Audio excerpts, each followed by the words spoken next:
ఈరోజు 140 కోట్ల మంది భారతీయులు స్వేచ్ఛా స్వతంత్రాలతో తమ పనులు నిర్వర్తించుకుంటున్నారంటే కారణం గతంలో భారతదేశాన్ని బ్రిటిష్ వాళ్ళు పరిపాలిస్తున్నప్పుడు వారి అరాచకాల నుండి వారి చిత్రహింసల నుండి మన దేశాన్ని రక్షించడానికి వేల మంది నాయకులు స్వతంత్ర ఉద్యమకారులు తమ ప్రాణాలు కూడా అర్పించి పోరాడి మనకు స్వాతంత్రాన్ని తెచ్చారు.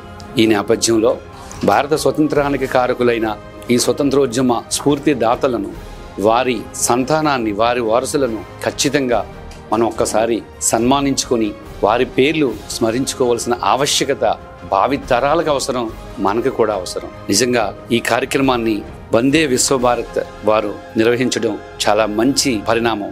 దీనిలో నేను పాల్గొంటున్నందుకు నేను నిజంగా గర్వపడుతున్నాను.